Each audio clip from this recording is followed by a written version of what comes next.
All right, with me today I have a lovely lady who's part of the PR company that looks after us. I'm going to keep her anonymous. So she's going to have this discussion with me, ask me the pertinent questions that we think are necessary for you to know and answer, and give you perspective on the media. But before we go into that, I just want to say that to me it appears that there's been a capture, not of state of any sort on my side. I'm in Zimbabwe, I'm an investor. I can't understand what I've done wrong in South Africa that these people write all what they're writing. I certainly am not a tiny Roland. I'm not an Oppenheimer that went to Zimbabwe and did whatever it is they did. I had no gain in any way whatsoever in Zimbabwe. I befriended a lot of people in Zimbabwe. They're fantastic people. They're well educated. They have a great sense of humor most of the time. But most importantly, they understand process. And wherever they're able to assist you in order to make your business successful, they will go out of their way.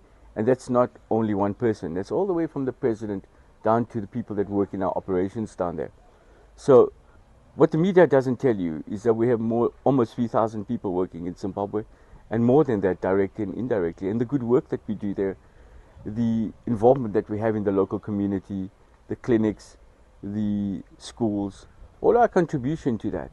All that this is a personal attack from me. I want you to understand that Sam Saul goes back to the days of Nose Week with me. And he may have a personal grudge, which is fine. I don't particularly care about it. The other day I looked him up on the internet, and I saw a picture of him. I was rather surprised. I don't want to give my comments, but let me leave it at that. The issue for me is quite simple. You know, when it comes to these investigative journalists, I think it's a fantastic idea that we do have them, and they do great work in exposing crime, in exposing impropriety, in doing all the things that investigative journalists must do. But when they have got an ultimate purpose behind it, and they're driven by a different type of narrative that's owned by someone else and they're used as a tool, that becomes a problem for me. So it seems to me that Sam plays that game all the time. He only writes bad articles. I don't read AmaBhungane, unfortunately, or should I say fortunately. But the truth of the matter is that they write nothing good, and it's not a right to do that. You should give a fair and balanced article or input. So when you look at the information I provided to AmaBhungane, I provided a 60-odd page document to them on Wednesday, which was less than 2 days ago.